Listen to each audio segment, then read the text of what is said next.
एसटीच्या प्रवासात महिलांचे दागिने चोरी होण्याचे प्रकार नगर जिल्ह्याला नवे नाहीत। कोपरगाव, शिर्डी, संगमनेर, राहुरी, नेवासा, श्रीगोंदा, नगर, पाथर्डी, शेवगाव अशा सगळ्याच बस स्थानकावर महिलांना लुबाडणाऱ्या टोळ्या सक्रिय असतात। अगदी नजरहटी दुर्घटना घटी असं नित्यानं होतं। कुणाचे 2 तोळे, कुणाचे 4 तोळे, कुणाचे 5-10 तोळे अगदी डोळ्या देखत गायब होतात। बऱ्या करणाऱ्या टोळ्यातही महिलाच असतात। बसच्या प्रवासात या लुटारू महिला प्रवासी महिलांना अशी काही अद्दल घडवतात की त्यांच्यात परत सोनं घालण्याचा नादच जिरून जातो। पोलिसांनी व अगदी प्रवाशांनीही या टोळ्यांना आतापर्यंत कित्येकदा पकडले, परंतु तरीही या घटना कमी होण्याचं नाव घेत नाहीत। आता गेल्या मंगळवारी नगरमध्ये अशी एक घटना घडली आहे की त्यानंतर अनेक महिलांना दरदरून घाम फुटलाय। कारण एका महिलेचे तब्बल 20 तोळ्यांचे दागिने एसटी प्रवासात गायब झालेत। होय, 20 तोळे म्हणजे आताच्या किमतीत तब्बल 25 ते 30 लाखांचे दागिने। ऐकून धक्का बसलाय ना? बसेलच, तर चला नेमकं काय झालंय हेच आपण या व्हिडिओतून पाहणार आहोत। नमस्कार, मी अद्वैता आणि आपण पाहत आहात अहिल्यानगर लाईव्ह 24, नगरी घडामोडींचं परफेक्ट अनालिसिस।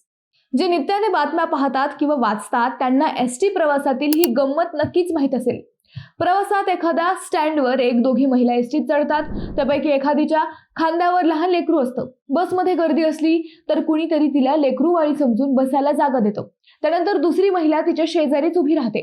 प्रवासात खड्डे व इतर कारणांनी त्या महिला मग प्रवासातील दुसऱ्या महिलांना दाटी करतात किंवा त्यांच्याशी अगदी लगट करतात। त्यानंतर एखाद्या स्टँडवर या दोन्ही महिला उतरतात। त्यानंतर काही वेळाने ती ज्या महिले शेजारी बसली होती तिला आपल्या गळ्यातील किंवा पर्समधील दागिने चोरी झाल्याचं लक्षात येतं।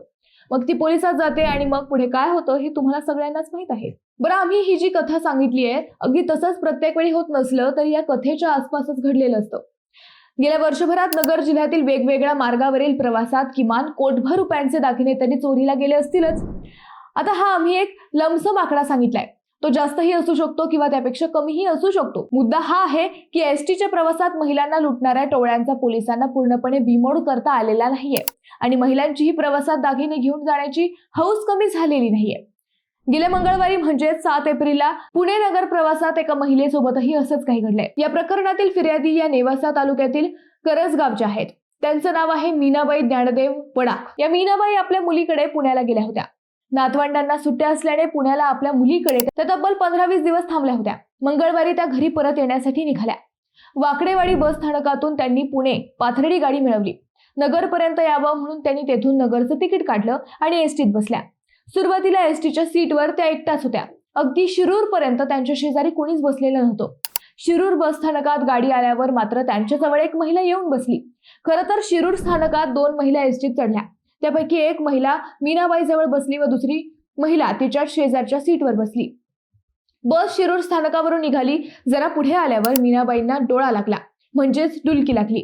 पुन्हा 15-20 मिनिटांनी त्यांना जाग आली। त्यावेळी त्यांच्या शेजारी बसलेली महिला ही दुसऱ्या सीटवर बसलेली त्यांनी पाहिली। मीनाबाई पुन्हा एकट्याच त्या सीटवर बसल्या। पुन्हा त्यांना डोळा लागला। ही एसटी बस सुपा बस स्थानकावर थांबली, परंतु पुन्हा मीनाबाईंची झोप मोडली व पुन्हा एसटी सुरू झाल्यावर त्यांना डोळा लागला।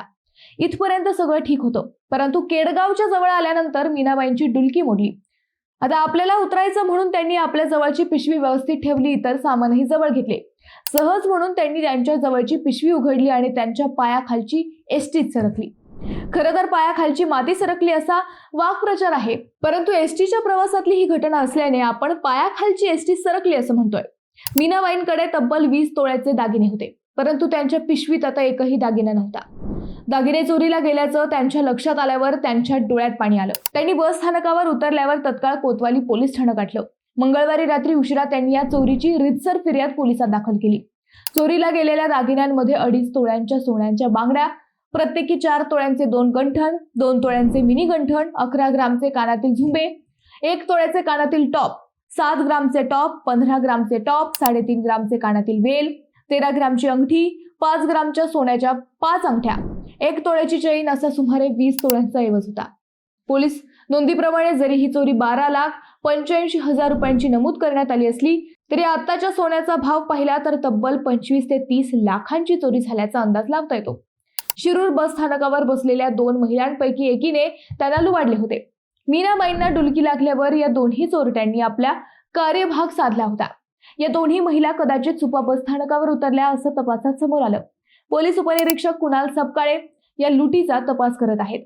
एक डुलकी 25-30 लाखांना कसा चुना लावू शकते याचं हे उदाहरण आहे. किमान आता तरी महिलांनी सोन्याच्या दागिन्यांचा हव्यास सोडावा किंवा किमान प्रवासात तरी सोन्याचे खरे दागिने घालू नये असं आवाहन अहिल्यानगर लाईव्ह 24 कडून आम्ही करतोय. पोलिसांनी या दोन्ही बबलींना तत्काळ जेरबंद करावं अशी अपेक्षा. मित्रांनो, तुम्हाला या विषयावर काय म्हणायचंय ते आम्हाला कमेंट करून नक्की कळवा.